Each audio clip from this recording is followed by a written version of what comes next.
Bismillahirrahmanirrahim. Assalamualaikum warahmatullahi wabarakatuh. Izinkan kami untuk memperkenalkan projek robot kami ini.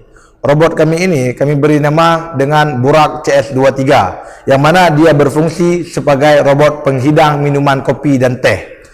Robot ini kami memiliki dua sistem. Yang pertama itu manual dan otomatis. Ketika kita hubungkan dengan sistem otomatis, maka dia akan terhubung dengan smartphone kita. Jadi si robot ini sudah berbasis sistem IoT.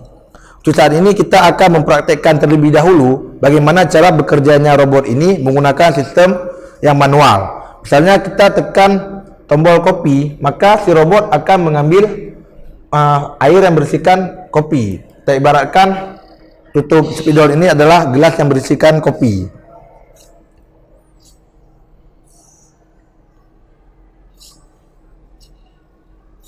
Maka dia akan bergerak otomatis untuk mengambil gelas tersebut.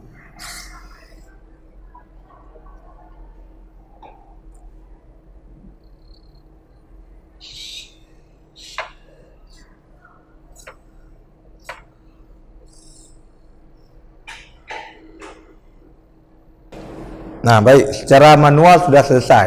Selanjutnya kita akan mencoba menggunakan secara otomatis, yaitu menggunakan smartphone kita. Ini kita hidupkan dulu terlebih dahulu dia menjadi otomatis.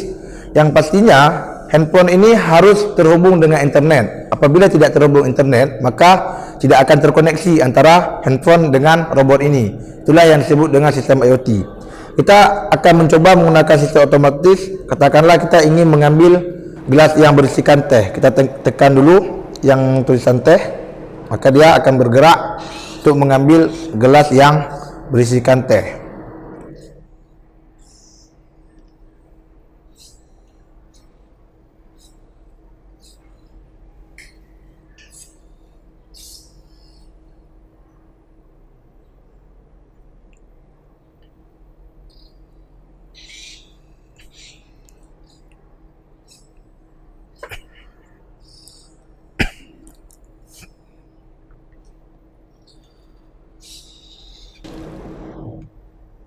Untuk demonstrasi robot sudah selesai. Selanjutnya kita akan membahas apa yang membedakan robot ini dengan kompetitor lainnya.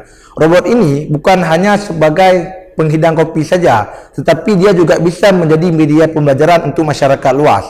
Seperti yang kita ketahui, di universitas yang mempelajari tentang robot itu masih sangat sedikit. Jadi kami membuat robot ini bukan hanya sebagai penghidang kopi, tapi juga sebagai media pembelajaran untuk masyarakat luas untuk mengetahui bagaimana cara kinerja robot ini. Untuk spesifikasi, kami sudah sepenuhnya lengkap mengikuti dengan yang adanya di Juknis. Yang pertama, robot ini untuk media pembelajaran, ini sudah termasuk. Yang kedua, robot berbasis IoT sudah termasuk seperti yang kami demonstrasikan tadi. Yang ketiga, konsep robot ini sudah mengandung AI, yaitu di parallel processingnya. Yang keempat, penggunaan mini komputer itu sudah kami menggunakan ESP32 dan AR Mega 16. Yang kelima, tidak merusak bagian manapun. Robot ini aman dan tidak merusak di sekitarnya. Yang keenam, pergerakan robot ini manual dan otomatis seperti yang sudah saya jelaskan tadi. Yang ketujuh, pasokan listriknya tidak melebihi daripada 12 volt, yang mana robot ini hanya mencukupi 6 volt saja. Yang kedelapan, yaitu robot ini kriterianya yang pertama memiliki organ konstruksi yang bergerak, yaitu manipulator ataupun lengan daripada si robot. Yang selanjutnya adalah sensor yang mana kami menggunakan non-proximity. Yang ketiga, aktuator yaitu servomotor. Dan yang terakhir, dimensi max 1 kali 1 meter, yaitu work press kurang daripada 1 meter. Mungkin itu saja yang dapat kami presentasikan tentang robot kami ini. Lebih dan kurang kami mohon maaf. Assalamualaikum warahmatullahi wabarakatuh.